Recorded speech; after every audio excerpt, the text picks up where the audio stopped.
Ons sal ook nou seker maak dat almal werkboeke gekry het vir vanaand.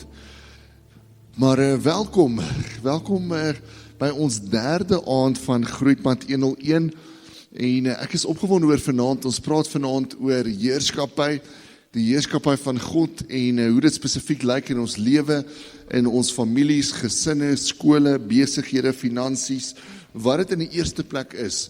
So daar's 'n klomp beginsels, geestelike beginsels rondom heerskappy waarna ons vanaand gaan kyk en ek het 'n opgewondenheid in my. Maar voor ons daar kom, gaan ons eers kyk na 'n paar goed waarvoor ons ook net vanaand wil bid vir die dorp, natuurlik ook vir môre aand se biddag. En ons gaan die Here vertrou vir groot goed vanaand. So dankie dat jy hier is. Dankie dat jy week na week opdaag. Ek weet daar's 'n paar wat nie vanaand hier kan wees nie, wat gesê het, maar asseblief neem vir ons op. So ons maak seker die video is daar, die klank is reg, al daai dinge. So ons gaan na die tyd die opnames beskikbaar maak. Ons sal die werkboeke uitstuur en alles daarmee saam. Maar ja, kom ons begin. So daar waar jy is, kom ons bid saam. Dankie Here. Dankie Vader dat U vanaand hier is. Dankie Heilige Gees vir elke aanraking van U Gees vanaand. Dankie vir inspraak deur U woord. En ons vra vanaand Here, kom werk in ons harte, kom werk in ons gedagtes. Here, kom breek af wat nie van U af is nie en kom bou op Here met openbaring op openbaring op openbaring. En ons wil vra Heilige Gees, soos wat ons nou in 'n tyd van aanbidding aangaan, Here, kom bedien ons gees vanaand. Kom neem weg wat ons op hierdie stadium distrakt van U woord, Here, en van dit wat U vanaand ook in ons harte wil inplant. En ons dankie daarvoor, Heilige Gees. Dankie vir U salwing vanaand. Dankie vir woord vanaand. En ons eer U en ons die so lief. En almal sê saam, amen. Kom ons staan, dan worship ons saam.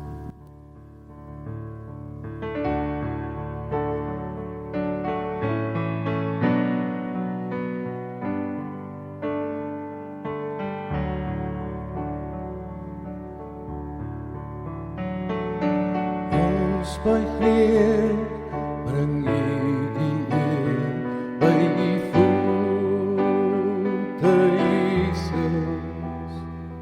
Hoe groot is nou die liefde en trou by U voete, Jesus.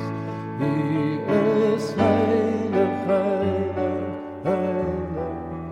U is heilig, heilig, heilig. U is heilig, heilig, heilig. U's die Lam.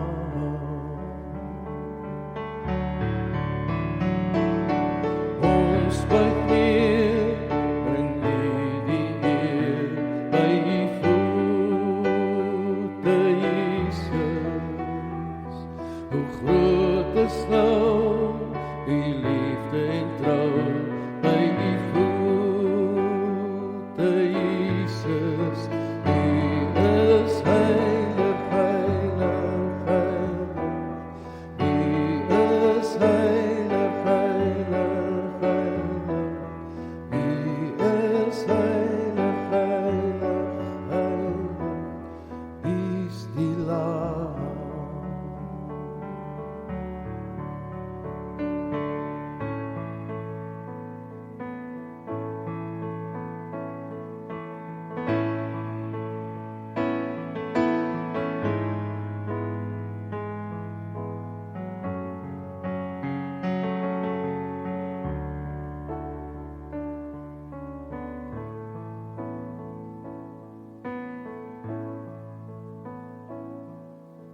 Staan vandag soos duisende voor my, met 'n vuur hier in my hart vir U. Deur al die eeue heen is U naam besing, saam met engele wil ek ook nou speel. My woorde is min, maar hier moet ek begin, want U is alles vir my. U is die liefde lewe, is die naam wat ek bely. U is alles vir my. U is my begin, U is my einde. U is my weg, U is my lewe. U is alles vir my. En U is genoeg.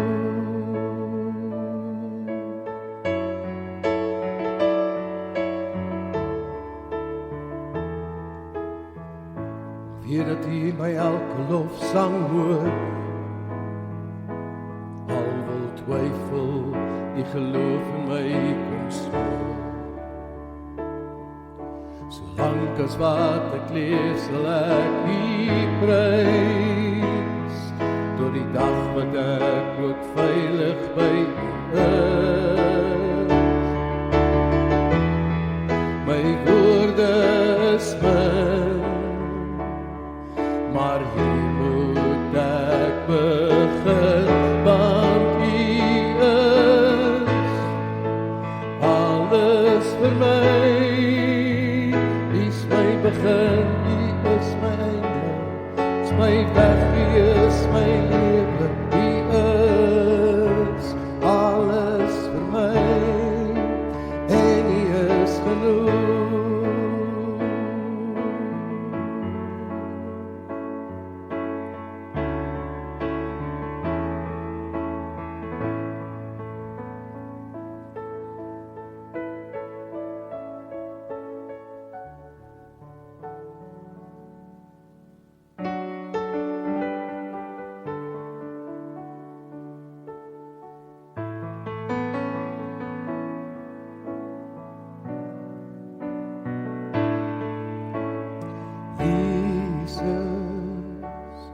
Alles gee ek U, wat ek is en het, en wat ek ooit sal wees. Jesus, alles gee ek U, wat ek is en het, en wat ek ooit sal wees. Deur U wil te doen, leer ek om vry te wees. Deur U wil te doen, leer ek om vry te wees. Jesus, alles gee ek U, wat ek is en het, en wat ek ooit sal wees. Al my hoop, my planne en my tyd, lê ek in U hand, vertrou ek aan U. Al my hoop, my planne en my tyd, lê ek in U hand, vertrou ek aan U toe. Deur U wil te doen, leer ek om vry te wees. Deur U wil te doen, leer ek om vry te wees. Jesus, alles gee ek U, wat ek is en het, en wat ek ooit sal wees.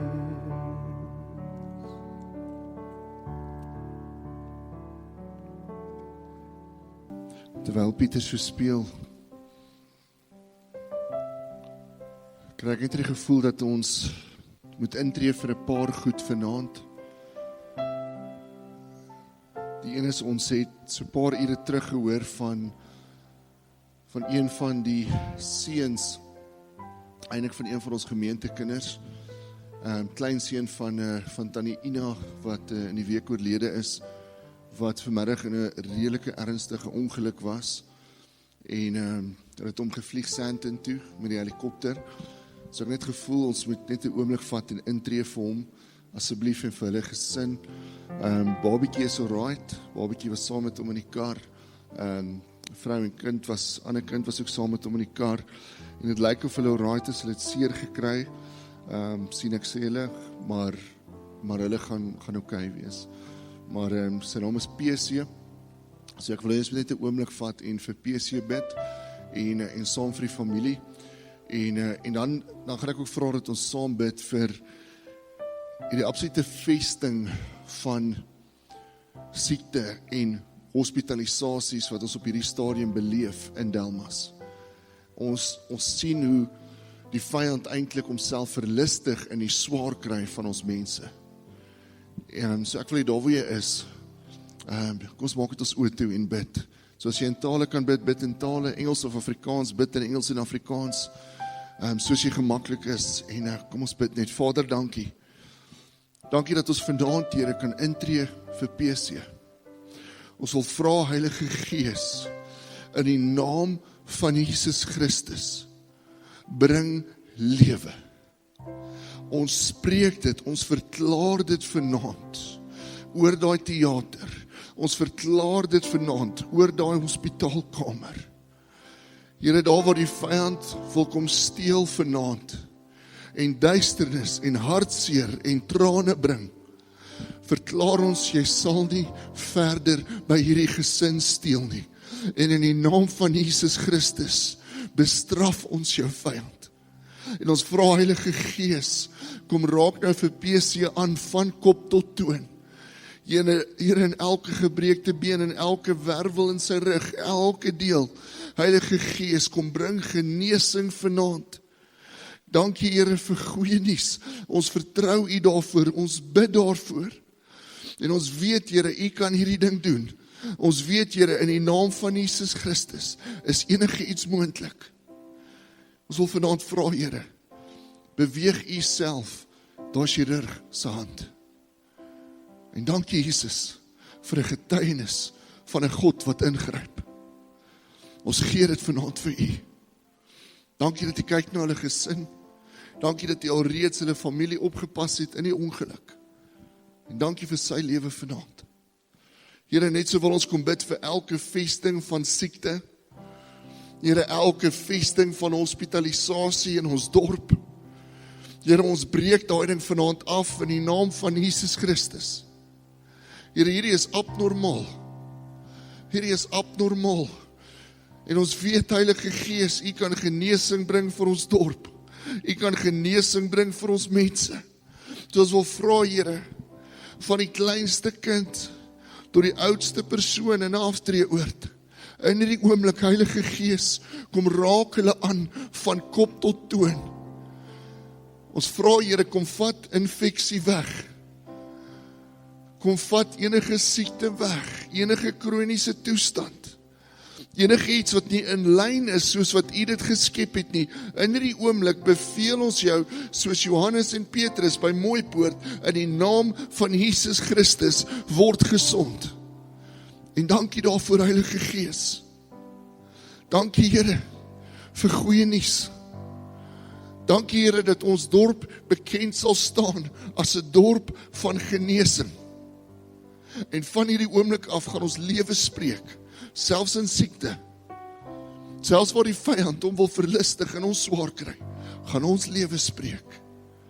En dankie dat U hier is. Dankie dat U besig is vanaand.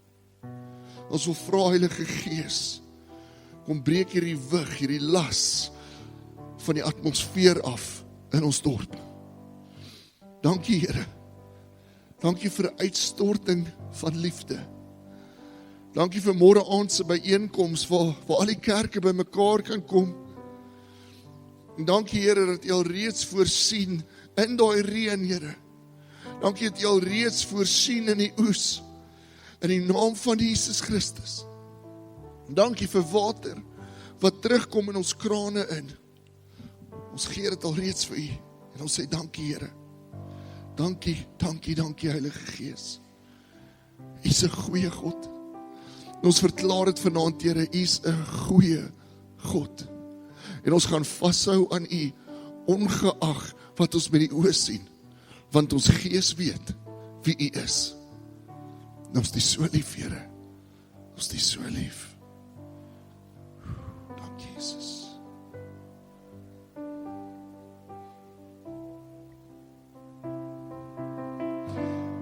voor ons amen sê, Rianey.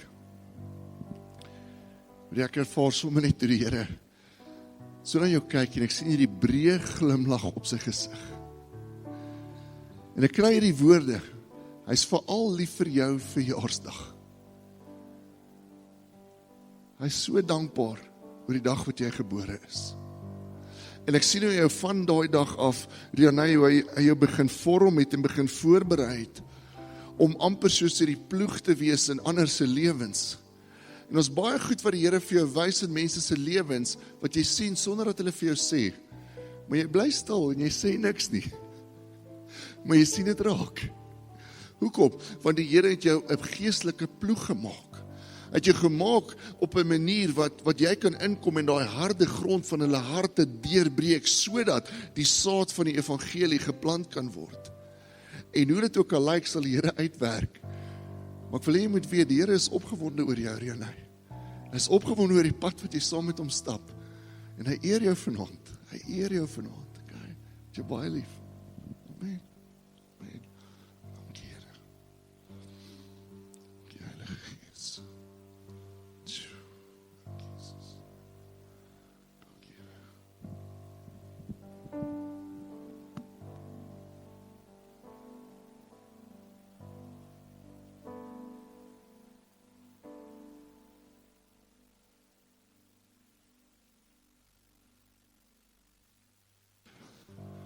So kom ons doen 'n laaste profetiese aksie.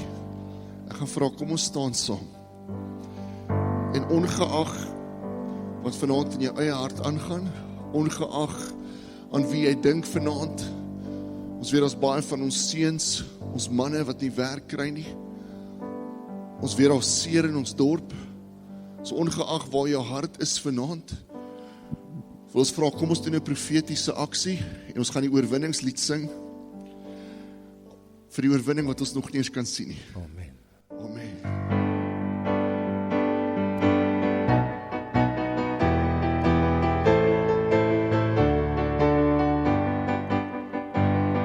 Ek sien in my gees die glorie en die almag van die Heer, die Allerhoogste, wat in liefde oor sy koninkryk regeer. Hy het beloof aan die einde op die wolke kom hy weer. Hy is koning, hy regeer. Loof hom, prys hom, halleluja. Loof hom, prys hom, halleluja. Loof hom, prys hom, halleluja. Hy is koning, hy regeer. Die Here is ons vesting wat vir altyd sal bly staan. Hy beskerm elke mens wat in geloof na hom toe gaan. Hy is ons skuiling, hy is ons wapen, hy het die vyand reeds verslaan. Hy is die rots wat ewig staan. Loof hom, prys hom, halleluja. Loof hom, prys hom, halleluja. Loof hom, prys hom, halleluja. Hy is die rots wat ewig staan. Kom deel nou in ons loflied, hef jou hande op na bo. Blaas versuine, slaan op tromme en kom dans voor God se oor. Kom leef in die oorwinning van sy woord waarin ons glo, want sy woord sal ewig staan. Loof hom, prys hom, halleluja. Loof hom, prys hom, halleluja. Loof hom, prys hom, halleluja. Want sy woord sal ewig staan. Sy woord sal ewig staan. Sy woord sal ewig staan.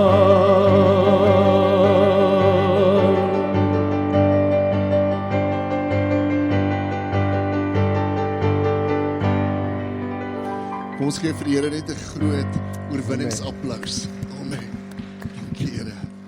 Dankie, is welkom jou sitplek in te neem. Prys die Here, dankie Pieter. Sjoe, prys die Here. So ek gaan my selfoon aanhou, want ek wag vir goeie nuus. So ek gaan hom oophou hier langs my. sy pap gaan, is dit oké, sê maar net vir my as ons naby aan 8 uur kom. Maar ek het 'n verwagting in die gees en ek wil hê ons moet daar begin stap. Absoluut in daai plek waar ons glo dat die Here gaan opdaag, dat die Here gaan ingryp, want hy gaan. Daar's soveel goed waarvoor ons hom vertrou op hierdie stadium. Ons vertrou hom, ek weet daar's 'n klomp gebede vir ons skole wat swaar trek onder sekere leerders wat inkom en dinge moeilik maak. Ons sien ons 'n klomp goed in ons dorp en in die munisipaliteit, in ons huise en so meer. Maar is tyd dat ons begin stap in die verwagting dat God gaan opdaag. En dit beteken ek praat anders. Dit beteken ek tree anders op. Daar's 'n klomp ander dinge wat uit my gees begin uitkom as murmurering, moan en al die ander dinge. Maar ons praat vanaand oor heerskappy. Heerskappy. Ek dink so terwyl ons bid en terwyl ons na die oorwinningslied sing, dis nie in die notas nie. Maar dink ek aan hierdie ding wat ek so rukkie terug gehoor het.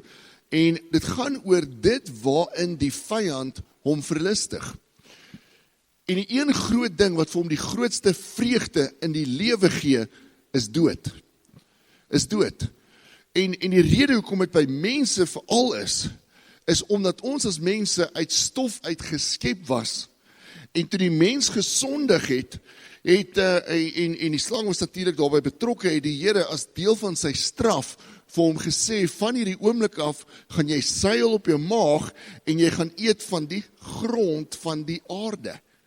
Uit stof is ons geskep, tot stof sal ons terugkeer, wat beteken ons is letterlik die voedsel van die vyand. Dis hoekom hy hierdie beheptheid met ons het. Dis hoekom hy ons die heeltyd wil dryf na daai plek van dood. En elke keer as dinge begin skeefloop, dan begin hierdie angs in jou opkom vir die ergste moontlike uitkoms. Ongeag hoe klein of hoe groot dit is. Want dis die vyand se voedsel, dis wat vir hom kos gee, dis waarna hy hom verlustig, juis in ons swaar kry, in ons angstigheid. So die vyand is altyd aan die werk om ons gevangenes te hou van angs, gevangenes te hou van leuns. Dinge gaan nie uitwerk nie. Jy bid vir hierdie goed, maar dit gaan nie verander nie. Hoeveel hoor ons nie, ek gaan nie daar gaan nie, maar ons hoor so baie mense wat sê, ek gaan nie Delmas toe trek nie, want dinge gaan nie beter gaan nie. Jy moet kyk wat doen ons Here in die agtergrond. Daar's bewegings waarvan ons nou nog nie eens weet nie. Ons weet daar sekere dele van die dorp wat verkoop word.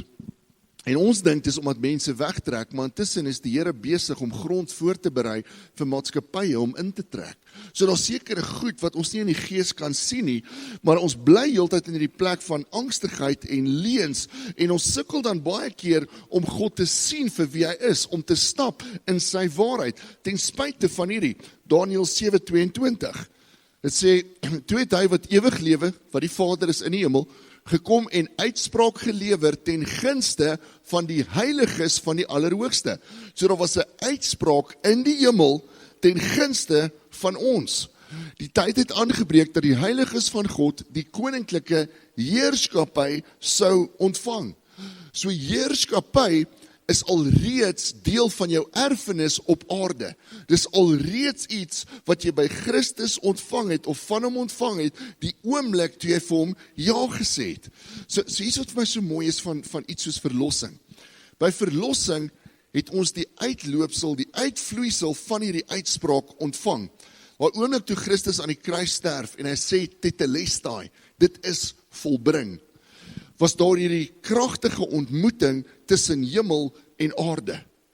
En soos ons die vorige keer ook al gesê het, in daai oomblik het die aarde geskeur, die voorhangsel het geskeur, en terselfdertyd het daai selfde krag wat die aarde in twee geskeur het ons kom wegskeer van ons sonde af en 'n brug gebou na die Vader toe, sodat ons weer toegang het tot die Vader soos hy in die hemel het.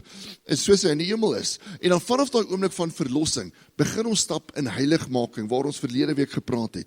En heiligmaking beteken eenvoudig om deur die Gees getransformeer te word om al hoe meer soos Jesus te leef en te lyk.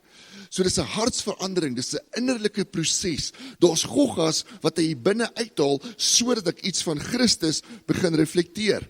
Maar baie keer is hy hier binne besig, maar ek is nie hier buite besig nie. Hy's binne besig om aan my te werk, maar ek het nie alles hier buite ook vir hom gegee nie. En dis waar heerskappy so belangrik word. So heiligmaking gaan vir my grootendeels oor dit wat binne gebeur, en heerskappy gaan oor hoe ek dit uitleef na buite. Want sien, wat in my hart aangaan, is veronderstel om oor te spoel na elke ander deel van my lewe. Hoe ek praat, hoe ek optree, hoe ek besigheid doen, hoe ek kyk na 'n dorp, hoe ek my gesin hanteer, hoe ek selfs met God praat, is veronderstel om in lyn te wees met die woord en die waarheid van God. So daar's veronderstel om hierdie geestelike belyning in my te wees, dat alles wat hier binne gebeur, ook buite gebeur. Alles wat ek buite doen, sê en is, moet lyk soos dit wat die Here hier binne kom doen het. Nou hier is wat vir my moeilik is van dit. Baie keer in heerskappy, ons gaan nou 'n bietjie verder in dit induik, kom vra die Here vir jou om goed te doen en gehoorsaam te wees aan hom, om in daai geestelike lyn te stap, saam met hom, in goed wat nie vir jou sin maak nie. En dis hoekom ons baie keer kies teen heerskappy, want dit maak nie vir my sin, om byvoorbeeld, en ek weet daar's baie teorieë oor hoeveel dit eintlik is, om byvoorbeeld 'n tiende van my geld weg te gee nie. Dit maak nie vir my sin, om sekere dinge te doen, byvoorbeeld Lukas 6:29. Dit sê, as iemand jou op die wang klap, draai ook die ander wang. As iemand jou bokleed vra, bied ook jou onderkleed aan. So as iemand jou op die een wang klap, draai ook die ander wang. En eintlik in die verlede het ons gedink, al wat dit beteken is, dat jy naderhand iemand gaan wees wat baie geklap word. Maar ons verstaan nie, altyd die opdrag agter dit nie. En wanneer ons in heerskappy stap, dan sal ons selfs gehoorsaam wees aan iets soos hierdie, en vertrou dat die Here 'n plan het daarmee. So hoekom sê Jesus byvoorbeeld hierdie, draai die ander wang? Want ons 'n geestelike strategie agter dit. Dis nie net om nice te wees nie. Ons is baie keer nice. Gelowiges is nie nice nie, ons stap in autoriteit. Ons stap met die gees van God. So wanneer iemand jou geklap het in die Ou Testament tyd, het hulle jou geklap met die regterhand, wat hulle hand van autoriteit was. Dit was hulle manier om jou te verneder. En nou sê Jesus, maar draai ook jou ander wang. Dan forceer jy hulle om te klap met die linkerhand, wat hulle hand van skaamte is. En die oomblik as hulle jou klap met die linkerhand, was daar skaamte oor hulle hele familie gebring. En het jy oorwinning behaal sonder om 'n vinger te lig. Daar was 'n geestelike strategie agter die woorde van God, die gehoorsaamheid aan dit wat Jesus vir ons vra. En daai onderdanigheid aan sy woorde, daai onderdanigheid en gehoorsaamheid aan dit wat hy vra, het twee goed gedryf. Aan die een kant 'n oorlog en aan die ander kant oorvloed. So oorlog teen die vyand en 'n oorvloed in jou lewe. Oorlog teen die vyand en 'n oorvloed in jou lewe. Maar weens, baie keer maak dit nie vir ons as mense sin om gehoorsaam te wees aan die stem van God nie, en dan sukkel ons om onder sy heerskappy te bly. Ek sal nooit vergeet nie, 'n lang ruk, dis baie lang terug. Pieter, een van daai wat jy wonder, is dit regtig gebeur? Regtig so lank terug. Ons is, op 'n stadium is ons by een van oom Angus se Mighty Men's. En ongelooflike tyd, was nog een van daai wat in die tent was, en dan het hulle sulke worsbroodjies in emmers gebring, sulke groot, eintlik plastiek asblikke. So as jy die laaste enetjie vat, dan is hy al lekker soggy en deurdrenk. Nie met goedheid en guns nie, met ander goed. Maar in 'n geval, so ons gaan op die kamp, en ons het die ongelooflike tyd. En op 'n stadium is daar 'n ou wat preek, en hy bring 'n ongelooflike woord, en om Angus beamoen dit, en is aan die brand vir die Here. En ek ry daai dag terug, ek sal nooit vergeet nie, ek ry terug Pretoria toe. En so op die pad vra ek vir die Here, ek sê, Here, gebruik my. En ek dink toe staan hy daar te sê, okay, maar is jy reg vir dit? En ek daag eintlik die Here uit, ek sê, maar bring jou beste. So ergens 2:30 die oggend, word ek wakker. Ek hou van slaap. Dis nie my styl om daai tyd wakker te wees nie. En ek kry die gevoel, klim in die kar en ry. Nou ry ek 2:30 die oggend in Pretoria se middestad in. Hoe daai ou van Orkney Snorkie altyd gesê, ook maar lekker stupid. En ek ry daar in die middestad in, en kom vir hierdie een hospitaal, en ek gaan nou stil voor hom. Dan het ek nie idee waar om te gaan nie. Die volgende oomblik lei my foon. Toe sit een van ons vriende, en hy sê vir my, hy sê, hoorie, een van ons vriende, ek sal nie sy naam sê nie, want het gaan uitgaan oor die lig. Maar een van ons vriende was op een van hierdie partybuses in Pretoria, daai tyd van die oggend. Toe het hy op die dak geklim op die highway, en toe tref sy kop 'n brug. En ek vra, waar is hy? Hulle is nou op pad na daai hospitaal toe, staan ek voor die deur. So terwyl ek al staan, kom hulle ingejaag met hom. En ek klim uit, en ek sê, hoorie, daar is hy, en ek stap saam, en hulle sê, maar wie is jy, meneer? Ek sê, nee, ek is net 'n vriend. Hulle sê, ek kan nie saamkom nie, ek sê, okay, ek is sy pastor. Nou kan nie 'n rukkie saamkom. En nou is hulle besig tot binne, hulle is besig met 'n klomp goed op 'n stadium, kom hulle uit en hulle sê, hoorie, hy is eintlik breindood. En intussen het daar 'n paar ander ouens bygekom, en ons sê, ons gaan dit nie aanvaar nie. Ons gaan dit nie aanvaar nie. Ons weet daar's gevolge vir sonde, maar ons gaan dit nie aanvaar nie. En ons begin bid. En die Gees daag op. So intussen, daai ou se pa was in Engeland. So sy pa hoor van dit. Hy koop 'n vliegkaartjie. Ek kan nie onthou hoeveel ure se vlieg is dit nie. Nou sê hulle, maar kom ons wag net tot sy pa hier is, voor ons die masjiene afsit. Ons sê, nou ons gaan bid. Ons gaan bid. En ons bid, en ons bid, en ons bid. En op 'n stadium begin daar beweging in sy hand kom. En ons sê, wow, die Here is hier. Die Here is hier. So sy pa kom uiteindelik daar aan, ons 14 of 15 ure later, kan nie onthou nie. En sy pa kom in die vertrek ingeloop, en toe sy pa hom vat, en hy sê, my boy, I'm here. Toe maak die ouetjie sy oë oop. En hy kyk so vir sy pa. En al wat hy sê is, Dad.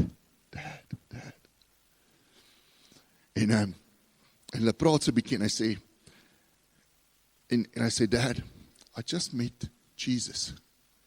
I just met Jesus. En sy pa sê, wat bedoel jy? En in daai oomblik toe hy vir hom vra, toe blaas hy sy laaste asem uit. En obviously baie hartseer oomblik. Maar sy pa staan daar en ons so teenwoordigheid van die Here, wat hy in daai oomblik letterlik op sy knieë gaan en hy neem die Here aan. Dis die mooiste oomblik wat ek ooit gesien het. En ek besef, wat vir my nie sin gemaak het nie, het vir die Here sin gemaak. En vir 'n klomp ander ouens. Want hy net genoeg tyd gegee dat daai pa daar moes kom om sy seun te hoor sê, I met Jesus, Dad. En was hier 'n ongelooflike oomblik. En baie keer gaan die Here van ons goed vra in die heerskappy wat jy gaan dryf teen die mure uit en jy sê, maar Here, ek verstaan nie hoekom moet ek nou ry nie.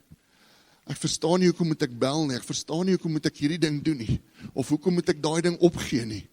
Maar teen die einde van dit is daar daai oomblik waar iemand gaan sê, I just met Jesus.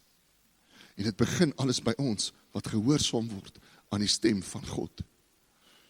Daar's baie hospitaalverhale, ek kan vir julle baie vertel wat goed uitgewerk het. Maar daar was 'n wonderwerk. Net betyds vir die pa om daar aan te kom. Ek dink baie keer besef ons besef nie die krag van gehoorsaamheid nie. Ons besef nie die krag van onderdanigheid aan die stem van God nie. Dit gaan nie altyd uitwerk soos ons gehoop het nie. Daar gaan nie altyd die groot genesing wees waarvoor ons gebid het nie. Maar die Here gaan altyd opdaag. Solank as wat ons onderdanig bly aan hom. En dis waar heerskappy inkom, selfs al lyk dit vreemd of moeilik. Ek gaan eenvoudig aanhou luister, aanhou gehoorsaam wees, aanhou oorgee, ongeag wat die Here van my vra.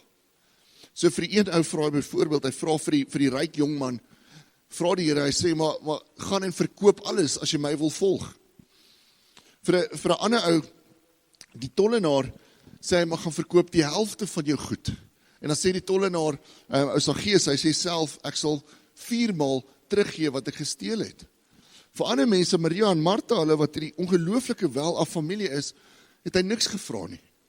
So ek wil jy moet weet, in heerskappy, en wanneer ons sê, ons gaan onderdanig bly aan die woord van God, aan die stem van God, ek gaan aanhou luister, ek gaan aanhou gehoorsaam wees, al is dit vir my vreemd, al kos dit my alles, is daar nie 'n resep aan hoe dit altyd gaan lyk nie.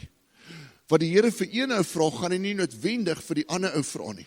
Maar hy gaan altyd hierdie een ding vra, gehoorsaamheid, onderdanigheid en oorgawe. Gehoorsaamheid, onderdanigheid en oorgawe. En solank as wat ons daar beweeg, is daar hierdie reaksie van die koninkryk. Is daar hierdie reaksie van God. So wat is heerskappy? Wat is heerskappy? Ons lees in die woord van hierdie twee konsepte. Aan die een kant onderskei die woord tussen Jesus as verlosser en aan die ander kant Jesus as Here. So ons kry Jesus as verlosser en dan Jesus as Here. Die interessante is, in die Nuwe Testament is daar meer as 400 verwysings na Jesus as Here. En dit gee vir my 'n eindprentjie van waar ons moet uitkom. By daai punt waar enige iemand met wie ons in aanraking kom, op die ou end sal verklaar, Jesus is Here. Amper soos daai ou wat sê, I just met Jesus. Ek het oorgegee aan hom. So daar's 'n einddoel daaraan. Maar daar's die onderskeid tussen Jesus as verlosser en Jesus as Here. 2 Petrus 1:11. Hy sê, so sal toegang tot die ewige koninkryk van ons Here en Verlosser, Jesus Christus, ryklik aan julle voorsien word. So hy praat van ons Here en ons Verlosser. Hier is die ding, as ons Christus net sien as Verlosser, en ons sien hom nie as Here nie, beteken dit dat ek my verlossing gekry het, ek is gered, maar ek kan nou doen wat ek wil, want ek het nie nodig om gehoorsaam te wees aan sy stem nie. Ek het nie nodig om onderdanig te word aan sy heerskappy nie. So as ek hom net sien as verlosser, beteken dit dat ek enige iets kan doen, want hy het my klaar verlos. Ek kan op enige manier praat, want ek het klaar redding. En dan beweeg ons in hierdie cheap grace movement, goedkoop genade, waar ons sê maar die kruis beteken ek het die ewige lewe en dis omtrent dit. En die res is up to me. Dan beteken dit ek kan my hand opsteek in die kerk en ek is verlos, maar ek hoef nie te verander nie. So dis 'n probleem as ons net Jesus as verlosser stuur. Dan sê ons eintlik alles is aanvaarbaar, want die Here gaan my in elk geval vergewe. Aan die ander kant, as ons net Jesus as Here sien en ons sien hom nie ook as verlosser nie, beteken dit ek gaan in 'n plek van godsdienstigheid ingaan. Performance. Ek gaan die hele tyd my pa probeer gelukkig hou. Ek gaan die hele tyd in hierdie plek wees waar ek sy guns probeer wen. So as ek 'n Saterdag aand gedrink het, gaan ek Sondagoggend in die kerk wees. Moet nou nie gaan drink Saterdag nie. Maar gaan ek Sondag in die kerk wees. Want ek wil sy guns wen. Ek wil hom tevrede stel. Waar as ek hom sien as verlosser en as Here, beteken dit, hy's klaar tevrede met my. Hy het my klaar verlos. Ek hoef nie sy guns te wen nie. Maar omdat ek verlos is, as gevolg van dit wat aan die kruis gebeur het, wil ek op 'n sekere manier leef, en is volgens sy standaard, onderdanig aan hom, en in 'n plek waar mense kan sien, maar ek behoort aan Jesus. So, jy sal sien in die notas is daar dat ek net seker maak, het is daar, ja, op bladsy 2 is daar 'n definisie van heerskappy, en dit sê hierdie, heerskappy verwys na die erkenning van Jesus Christus as die absolute meester, soewerein en hoogste gesag oor elke area van jou lewe. Nie net as verlosser nie. So in die Bybelse konteks beteken dit 'n meester met absolute eienaarsreg. Absolute eienaarsreg, gaan nou sê wat dit beteken. Dit vereis onderwerping aan sy wil om verder te beweeg as blote intellektuele geloof na 'n lewe van aktiewe gehoorsaamheid en oorgawe, waar geloof behels bekering en die belyning van 'n mens se dade, verhoudings en toekoms met sy heerskappy. So hy begin by heerskappy verwys na die erkenning van Jesus Christus as die absolute meester, soewerein, hoogste gesag oor elke area van jou lewe. So dit beteken, in alles wat vir my goed en belangrik is hy in die eerste plek my hoogste gesag. Ek gaan in die eerste plek na hom toe, hoor wat hy daaroor dink, volg sy standaard, bou dit soos hy dit sou wou bou. En dan saam met dit, sê dit, hy is 'n meester met absolute eienaarsreg.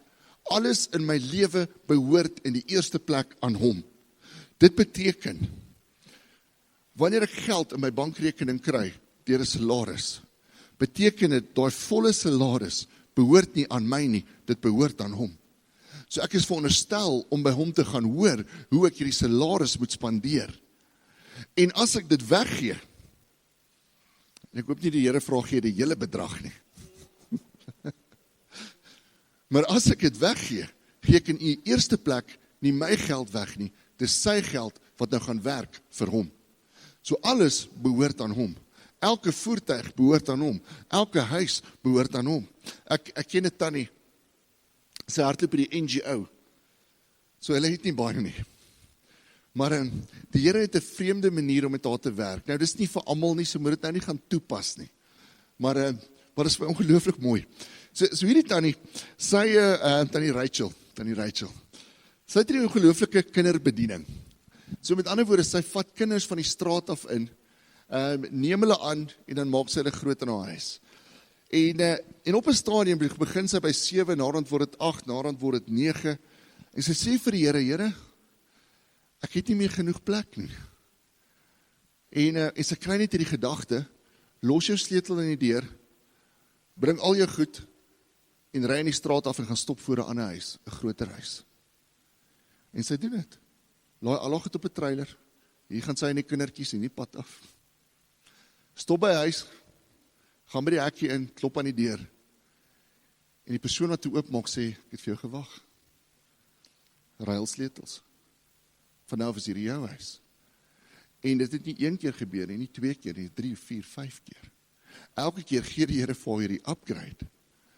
Omdat sy in gehoorsaamheid stap. Omdat sy luister na sy stem. En vir ons maak dit nie sin nie. Maar sy verstaan hierdie ding. Elke huis in die blok behoort aan hom. Elke wiel, of dit in Superquick of in Arribande is, behoort aan hom. Alles is syne. So hy kan uitdeel, hy kan gee en hy kan wegvat, soos wat hy goed dink. Maar ons besef dit nie altyd nie. So baie keer hou ons vir onsself. En die Here vra vir ons gee, maar ons hou terug, want ons is nie gehoorsaam aan sy heerskappy nie. Ons erken nie sy eienaarsreg nie. En weens, as jy so iets doen, maak seker dis van God af. Baie keer kry ons iemand jammer, en dan gee jy jou kar vir hulle, en dan sit jy met 'n fiets. Ek het niks teen 'n fiets nie. Maar jy kan nie Pretoria toe ry met 'n fiets nie, behalwe om Kobus. Nee.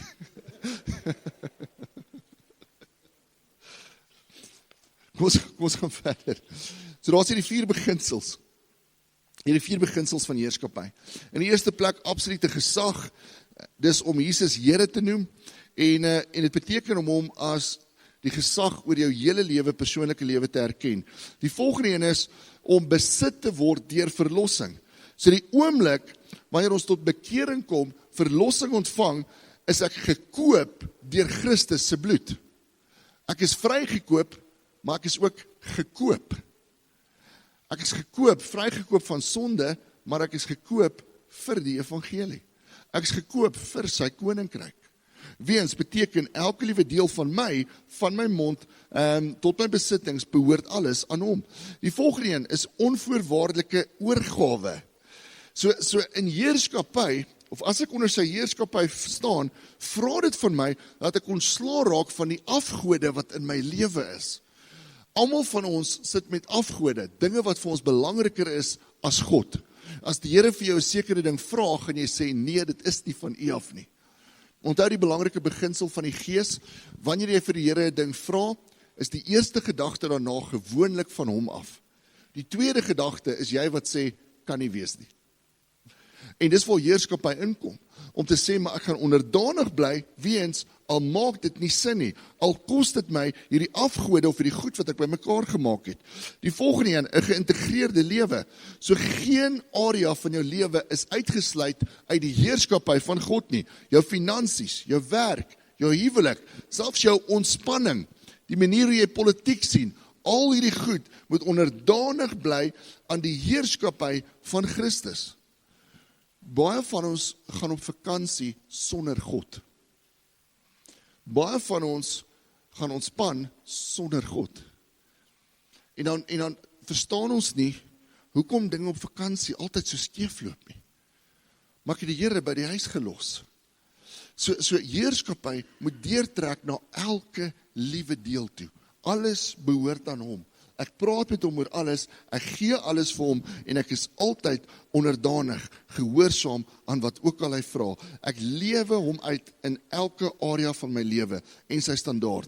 So hier is die ding, as ek verstaan, ek is gered uit sonde, deur genade, as gevolg van die kruis, dan moet ek ook verstaan, daar's 'n sekere standaard, wat die kruis van my vra, waarvolgens ek nou moet leef, en waaronder ek nou moet leef. So as die hoogste gesag in my lewe Christus is, beteken dit ek moet sy reëls, sy standaarde, sy heiligheid gehoorsaam. Ek moet dit najaag. En dis baie keer vir ons moeilik. So wat beteken dit? Romeine 12 vers 1, kom ons lees gou saam. Romeine 12 vers 1. Paulus sê, en nou doen ek 'n beroep op julle broers, op grond van die groot ontferming van God, gee julle self aan God as lewende en heilige offers, wat vir hom aanneemlik is. Dit is die wesenlike van die godsdiens, wat julle moet beoefen. Die Engels sê, this is my true and proper worship. So die oomblik, as ek tot bekering gekom het, en ek verstaan, wat die kruis vir my beteken het, die Gees in my, dring my om anders te begin lewe, dring my om iets te begin doen aan die feit dat die Here my verlos het. En die ding wat hy doen, is hy dring my om 'n lewende en heilige offer te word. My hele lewe, hoe ek praat, hoe ek optree, hoe ek my geld hanteer, elke liewe ding word 'n lewende en heilige offer vir hom, word die manier hoe ek hom aanbid. So jou lewenswyse word 'n vorm van aanbidding. Lukas 6:46, kom ons lees saam. Waarom noem julle my Here, Here, en doen dan nie wat ek sê nie? So hierdie is vir my so mooi. Dis presies dit. Hoeveel keer het ons nie al gesê, Here, U is Here van my lewe? Hoeveel keer op kampe in die verlede? Dan hoor jy ouens sê, Here, ek gee my alles vir U tot maandag. En dan verander dit. Ja, want hy is jou verlosser, maar hy is nog nie jou Here nie. Hy is jou verlosser. Met ander woorde, my hart behoort aan hom. Maar ek het hom nog nie Here van my lewe gemaak nie. So heerskappy is nie opsioneel nie. Ons kan nie sê, ek wil jy aan deelneem of nie. Dis iets wat ons ernstig moet opneem, is iets wat ons nie uit die gesprek kan uithaal nie. Dis iets wat die Here van ons verwag. Hy verwag van ons om volgens 'n sekere standaard te lewe. En hy verwag van ons om nie net te lewe vanuit die plek van jy is gered nie, maar jy is gered, radikaal gered, deur die bloed van Christus. So wat gaan jy nou daaraan doen? Wat gaan jy nou daaraan doen? En hier is Jesus se antwoord, Matteus 22 vers 37. Hy sê, jy moet die Here jou God lief hê met jou hele hart, met jou hele siel en met jou hele verstand. Wat is die een deel van liefde wat ons baie keer mis? Liefde vra aksie. Liefde vra aksie. Ons kry so baie mense en veral jong mense. Maar ek wil net sê nie Hanno en Rianne nie, maar ander jong mense. Wat byvoorbeeld sal post en sal sê, jy weet, ek het hierdie meisie ontmoet by die skool en sy is my wêreld. En 2 weke later het jy 'n ander wêreld. En 2 weke later 'n ander een. Hoekom? Want ons verstaan nie liefde nie. En saam met dit verstaan ons nie die opoffering en die aksie wat liefde van ons vra nie. Liefde is meer as net 'n gevoel en is dieselfde met God. As ek God lief het, beteken dit daar's sekere goed wat ek vir hom gaan doen. As ek my vrou lief het of my man lief het, is daar sekere goed wat ek vir hulle gaan doen. En vir party is dit, ek gaan vir jou 'n koppie koffie in die bed maak. Vir ander is dit, ek gaan mooi romantiese rympies vir jou skryf. Want sê, dis nie ek daai nie. Maar Maar dit lyk anders. Maar liefde vereis aksie. Liefde vereis dat ek sekere goed gaan doen, veral hoe nader ons groei aan die Here, moet daai liefde uit 'n vorm van gehoorsaamheid teenoor hom voorkom. Johannes 14:15. As julle my liefhet, sal julle my gebooie onderhou. Sal julle my gebooie onderhou. 'n Ander vertaling sê gehoorsaam. So as ek werklik liefde in my hart het vir God, beteken dit ek gaan doelbewus intentioneel werk daaraan om elke gebod van hom te gehoorsaam. En nou hou ons mos van daai en om seker is te gaan uithaal en te sê, maar dis Ou Testamenties. Of die Here het daai en hy klaar oorwin. Ja, hy's reeds volbring. Elke gebod. Wat se gebooie? Die gebooie wat Jesus daar gesit het. Die gebooie wat Christus daar gesit het. So baie mense, weens, kom tot bekering. Hulle het 'n ongelooflike oomblik, waar hulle sê, Here, my hart behoort aan U. En dis mooi, en is goed, maar hulle leer dan nooit hoe om lief te word vir hom nie. Hulle behoort aan hom, maar hulle is nie lief vir hom nie. Want as jy lief is vir Christus, dan gaan nie net jou lippe ja sê nie, maar jou hart, jou dade, jou gedagtes, jou aksie. Romeine 10 vers 9. As jy met jou mond bely dat Jesus die Here is, en met jou hart glo dat God hom uit die dood uit opgewek het, sal jy gered word. Want met die hart glo 'n mens tot geregtigheid, en met die mond bely 'n mens tot saligheid.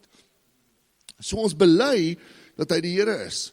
En in hierdie vers kry ons skielik toegang tot alles wat aan die kruis gebeur het, toegang tot die ewige lewe, en alles begin by die hart, as jy met jou hart glo en met jou mond bely.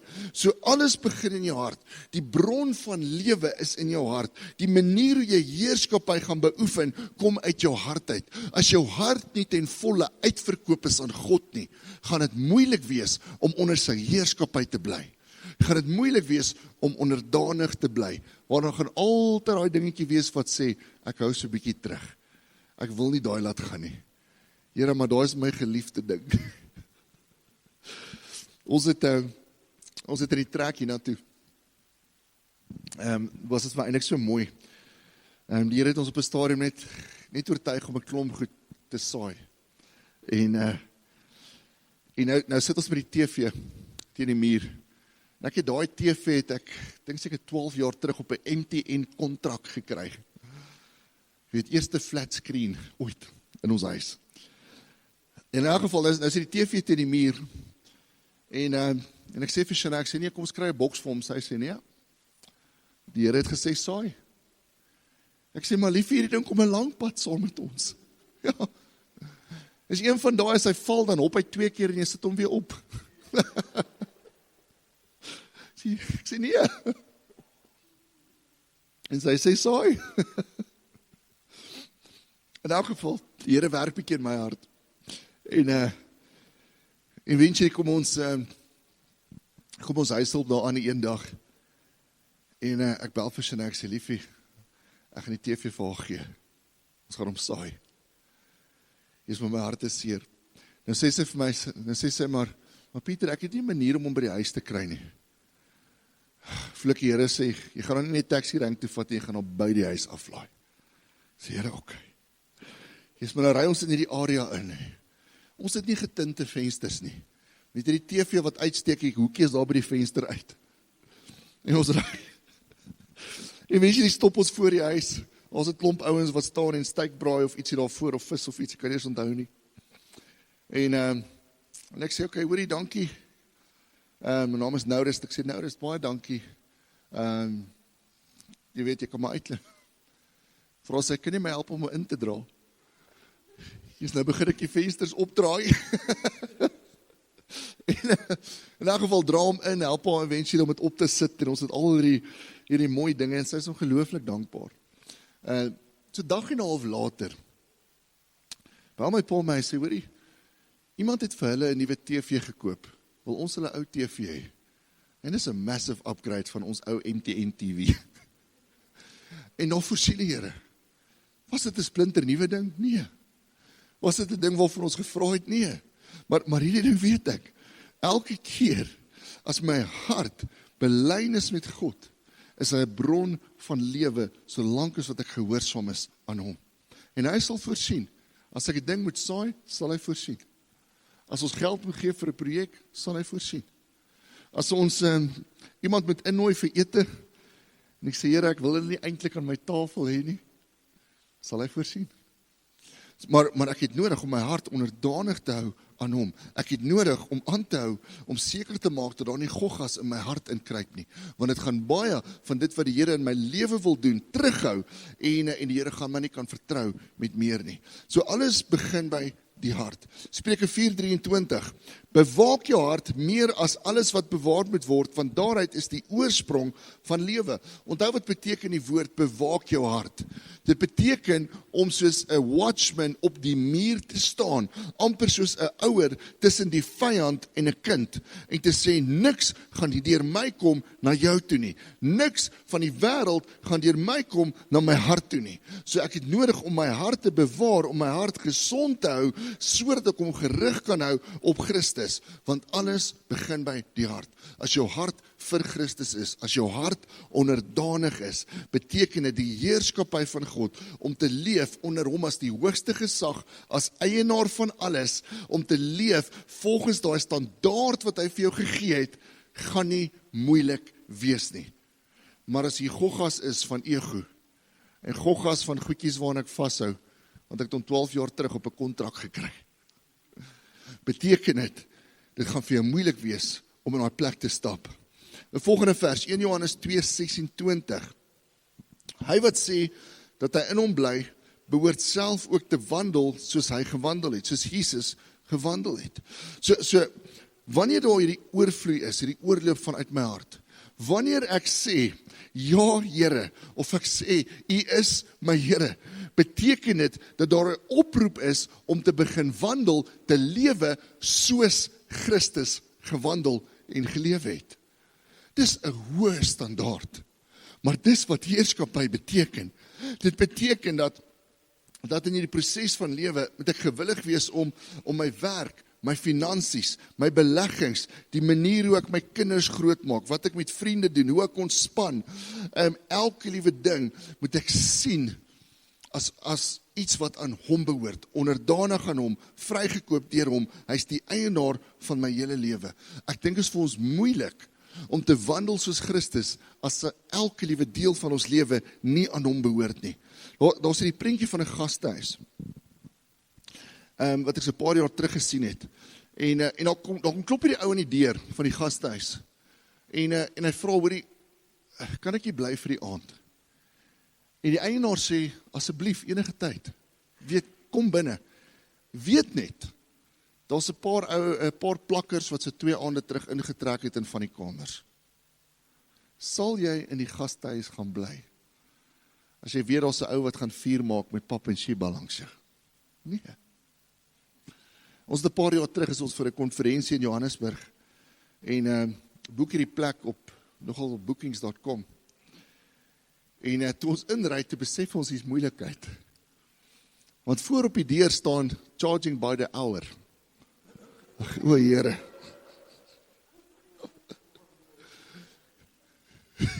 Ja, nou is dit 7:00 die aand. Ons het nêrens om te gaan nie. En in elk geval is het klaar donker, so ons besluit ons druk nou maar deur. Nou is dit ek, Shanae en Simon, of daai tyd. En maak die deur toe, maar ons druk die bed teen die deur. Toe besef ons, daar's tralies op die gastehuis se vensters, wat na binne toe gaan. En sit die TV aan, daar's verskriklike goed wat opkom, sit dit af. Maak die stort oop, dis net koue water, dit was chaos. So ons blok al die vensters, blok wat ons kan. En volgende oggend is ons vroeg wakker, nou begin ons goed in die kar laai. Soos wat ons laai, stop jy 'n taxi. Hier klim my ou met tools uit, begin hulle die taxi regmaak by die gastehuis in die driveway. Toe besef ons, maar dis eintlik 'n bordeel. En ons het geboek by 'n bordeel. Ons het dit nie besef nie. Sou ons daar gewees het as ons dit geweet het? Nee. Sou ver gehardloop het. Ver weg. Hier is die ding. Baie keer gee ek vir die Here my hart, maar ek gee nie vir hom my hele huis nie. Ek gee nie vir hom elke kamer nie. En wat begin gebeur is my gees en my siel en my gedagtes begin amper soos 'n geestelike bordeel word. Want ek probeer dit deel met die gees, maar ek word heeltyd getrek na die een of die ander kant toe. En dan sukkel ek om oor te gee, ek sukkel om onderdanig te wees en ek verstaan nie hoekom nie. En die rede is omdat nie elke deel van my alreeds aan hom behoort nie. En wanneer ek dan met ander mense te doen kry, sien hulle nie die heerskappy van God in my lewe nie, want my hart is verdeel en behoort nie heeltemal aan hom nie.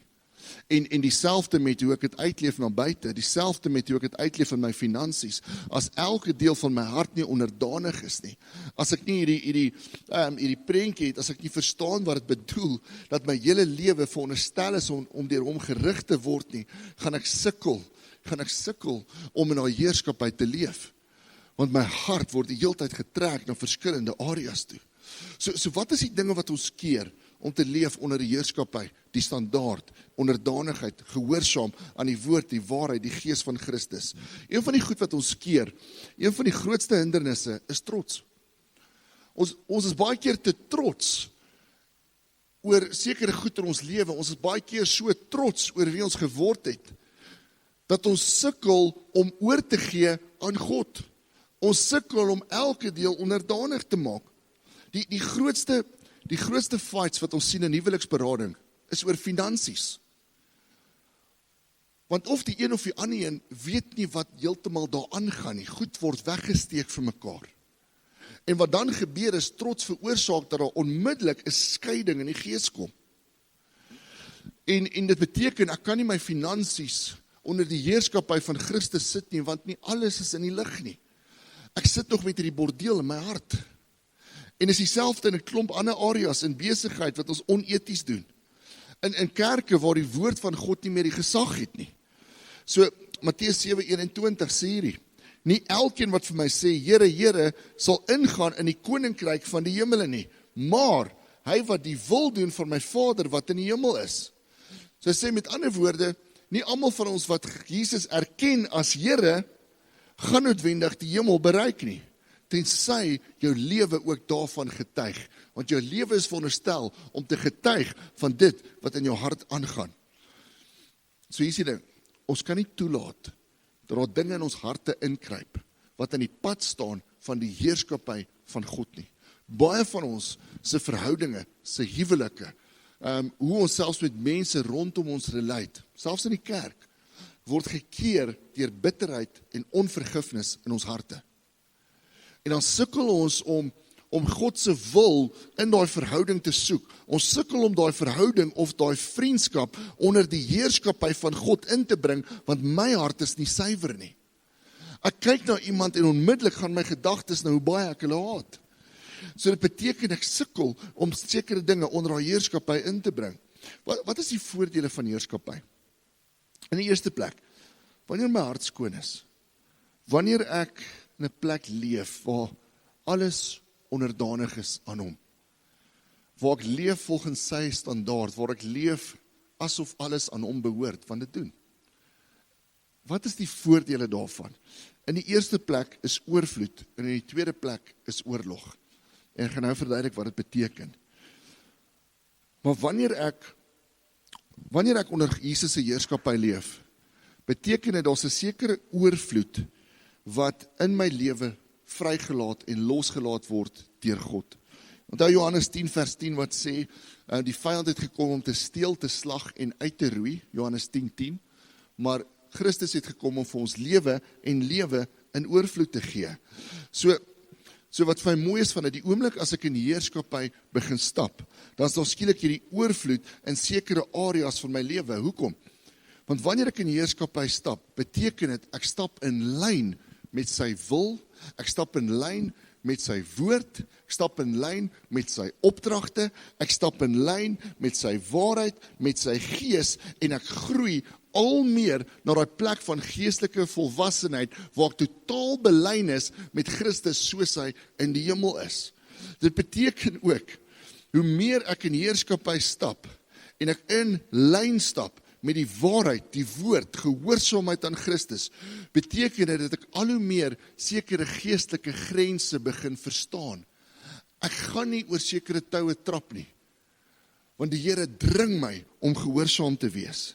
Saam met dit, verstaan ek sekere fisiese beperkings. Ek gaan seker maak dat ek nie 'n slaaf van sonde word, of 'n slaaf van skuld word, of 'n slaaf van sekere gesprekke word nie. Saam met dit raak ek emosioneel en geestelik volwasse genoeg om sekere gesprekke te kan voer en te kan hanteer. Baie mense raak offended. Ons kry so vinnig aanstoot as jy sê, kan ek gou met jou praat oor 'n ding wat jy verkeerd doen? Hier gaan vlam daar mos daai Afrikaner woede op. Wat dink jy van my? In elk geval, hoe meer ons in lyn stap, hoe meer ons in heerskappy stap, hoe meer groei ons in elkeen van daai dinge. En wat naderhand begin gebeur, is ek stap met een voet, stap ek in die woord van God, die waarheid van God, die grense van God, die beskerming van God, want ek wil nie onder sy heerskappy uitgaan nie. Ek stap konstant in daai dinge, en aan die ander kant stap ek in sy roeping vir my, stap ek in sy plan vir my, sy beloftes vir my. So ek's die heeltyd in daai plek van die Gees, en omdat ek so stap, omdat ek binne sy standaard bly, omdat ek binne sy liefde bly, sy beskerming, sy grense, beteken dit dat daar skielik oorvloed vir my lewe is. So ek het hierdie oorvloed van joy, want ek is nie onder 'n las van sonde nie.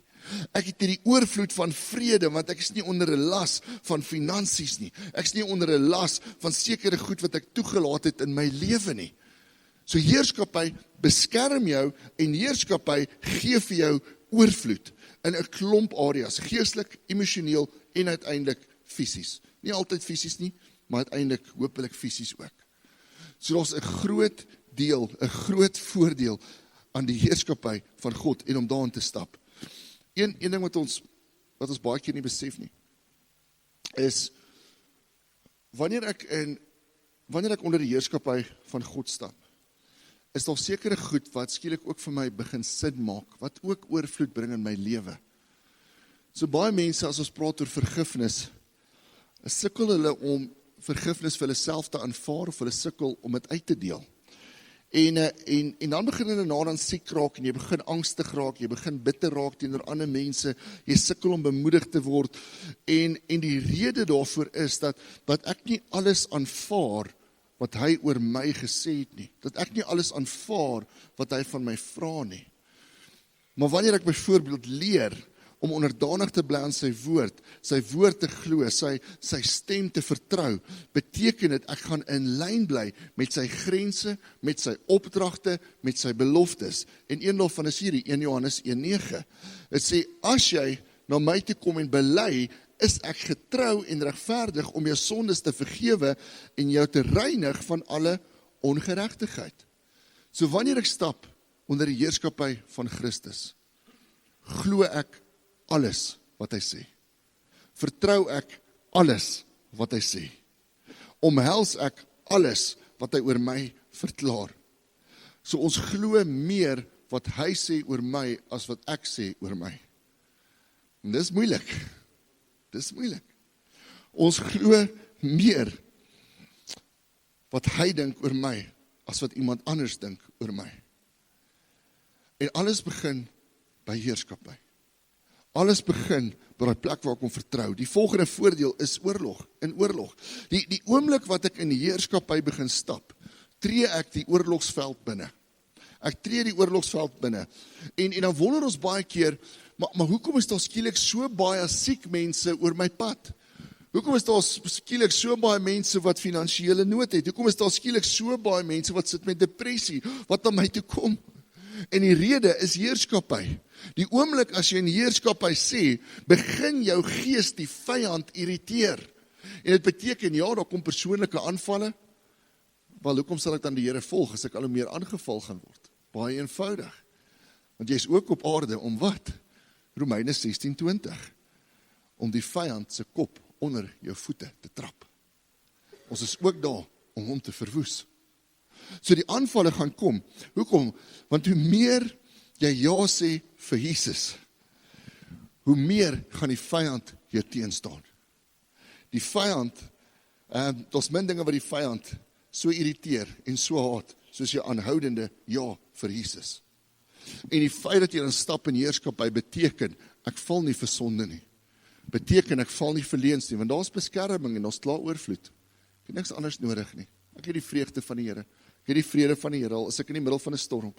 Dit beteken, ek gaan nie val in skaamte nie. Dit beteken, ek word nie kos, voedsel vir die vyand nie. Al staan ek in die middel van die oorlog. Maar wat dit wel beteken, is terwyl ek in hierdie stap, is my gees besig om uit te roep na ander. Hier is antwoorde. Hier is 'n God wat kan verlos. Hier is 'n God wat jou wil red. En dan kom hulle na jou toe, en jy kan hulle help om in daai plek van heerskappy in te stap. 'n Laaste ding. Hoe lyk heerskappy prakties? So hier is 4 plekke. In die eerste een, so julle sien daar in die gesin en in die huwelik. Kom ek kyk om wat se bladsy dit is.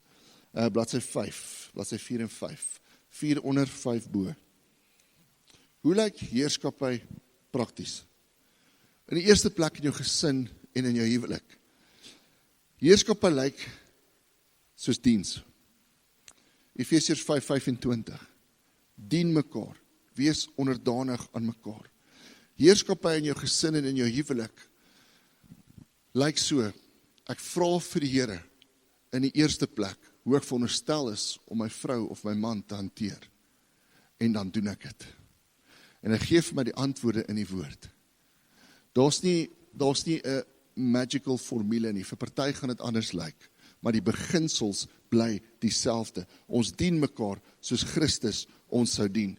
Vir kinders lyk dit soos ons maak ons kinders groot in die weë van die Here. Dit beteken dat die Bybelse waardes in my huis is, aanbidding deur my mure gaan. Die salwing van die Gees moet eintlik van my gebedsmat daar voor my bed afdrup.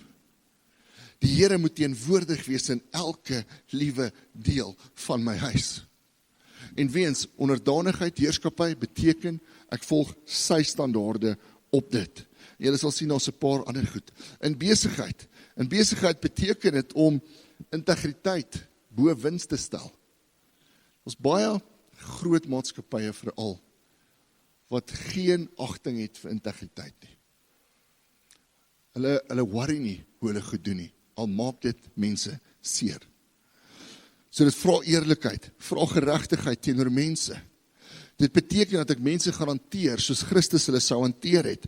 Dit beteken dat ek na die woord gaan kyk vir strategie. Dit beteken dat ek wins gaan gebruik om mense te seën. Onthou, want selfs die wins behoort aan hom.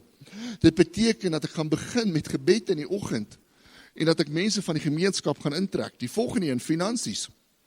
Finansies beteken dat ek die Bybelse beginsels daarvan gaan volg. En dis moeilik. Maar ons gaan binnekort 'n kursus adverteer daaroor. Daar's sekere Bybelse beginsels in finansies. Ons kan byvoorbeeld nie. Ek het nou nog iemand gekry wat vir my gevra het. Eintlik het sy my gebel om te sê, weet jy, die Here het my baie teleurgestel, want hy het vir my gesê om 'n lening te gaan uitneem en toe het ek dit nie gekry nie. Dink ek, die Here, ek verstaan ouens het partykeer uitkoms nodig. Ek verstaan dit. Maar die Here gaan nie vir jou sê om dit te doen nie. Maar en hoekom? The borrower is always a slave to the lender. Jy gaan altyd 'n slaaf van skuld bly. En dis hoekom in jou finansies het ek nodig om te kyk na Bybelse beginsels. Ek het nodig om te begroot. Ek het nodig om deursigtig te wees met my man en my vrou. Om te kyk na hoe Jesus dit vir my voorstel. In ons skole beteken dit dat ons nodig het om God se waardes in te bring. In die eerste plek, enige leier in 'n skool is nie 'n leier nie, jy's 'n dienaar. Jy staan om voete te was. Jesus het nie ingekom en gesag afgedwing deur sy stem hard te maak nie. Hy het gesag afgedwing deur Judas se voete te was voordat hy sterf. Baie keer is daar meer gesag in om jou vyande lief te hê as om op hulle te skree. Die volgende ding met skole, en dis regtig waarmee ons sukkel, en ek dink almal wat onderwysers is kan daarvan getuig. So baie skole sport is deesdae op Sondag. Ek is nie teen die feit dat dit op 'n Sondag is nie, ek is teen die feit dat dit op 'n dag is waar almal kerk toe kom, dat dit op 'n dag is vir ons die Here vier, en dat daar geen ander dag is vir familietyd nie. So die vyand is so subtiel besig om te steel by families, want ons prioriteite is nie reg nie, want ons verstaan nie heerskappy nie. Weens, dis okay om vir ons te sê, my hart behoort aan hom, maar nie noodwendig my hele lewe nie. Baie mense is okay daarmee dat hulle lewe eintlik soos die bordeel geword het, wat gedeel word met 'n klomp ander goed, maar ten minste behoort my hart aan hom. Elke deel moet onderdanig wees aan hom. Elke deel moet voldoen aan sy standaard. Elke deel moet gehoorsaam bly aan hoe hy dinge sou doen. En ons vergeet dit baie keer. Miskien soos dat ek hierdie vergeet het, sal julle gou invul. Kan sommer net jou naam afmerk. So ek wil vir jou vra, is daar dele van jou hart, is daar dele van jou lewe, wat nog nie onder die heerskappy van God is nie? Is daar dele van jou hart, dele van jou lewe, waar jy 'n plan gemaak het, maar is nie God se plan nie? Hoe jy nie eers by hom gaan sit het nie, of waar sy standaard vir jou te vreemd was om te volg, te hoog was om deur te voer. En dit is partykeer moeilik as hy van ons vra om sekere goed te doen, en ons weet mense kan seer kry. Maar heerskappy sê, ek is gehoorsaam want ek vertrou hom dat daar 'n strategie is. Ek vertrou hom dat daar oorvloed gaan wees. Ek vertrou hom dat selfs in die oorlog daar oorwinning gaan wees. Heerskappy. Hoe sal jou lewe lyk as elke deel aan hom behoort van dit doen? Hoe sal jou lewe lyk as jy leef asof elke deel van jou hart, jou lewe, jou gesin, selfs jou goed aan hom behoort? Hoe sal dit lyk as ek gehoorsaam is aan hom, al voel dit nie of ek wil wees nie? Heerskappy. Heerskappy maak deure oop in die gees, wat ons nie in die fisiese kan oopstoot nie. Heerskappy vat ons na 'n plek toe waar God in my lewe inkom en goed begin oopbreek en goed begin genees, wat ek nie andersins sou kon nie. Heerskappy. Is alles in jou lewe, in jou huis, in jou besigheid, in jou kinders, selfs in die skool, onder die heerskappy van Christus. En in daai plek begin die Here werk. Is jou lewe in lyn met dit wat in jou hart gebeur? Kom ons bid saam. Vader, dankie. Dankie dat U vanaand hier is. Dankie Heilige Gees, vanaand vir U woord.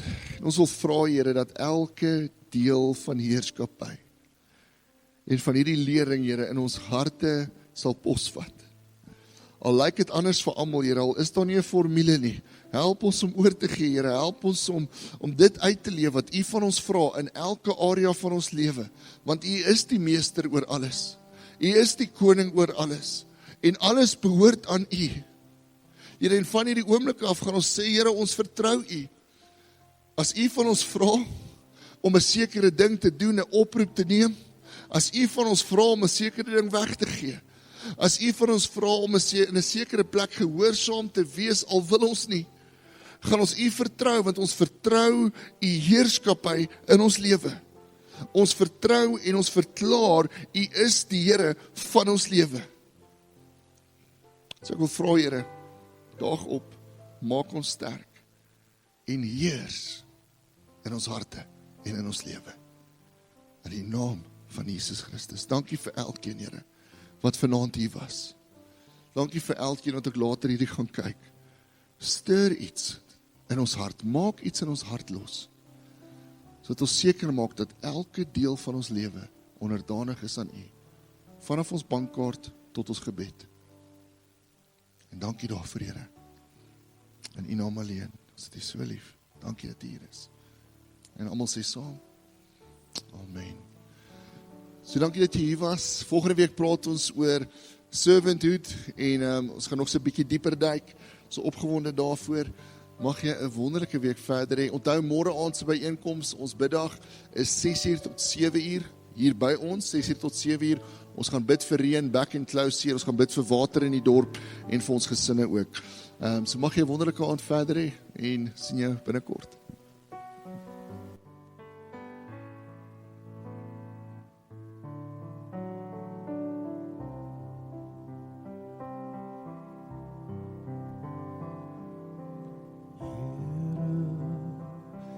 my lewe, maak dit bruikbaar.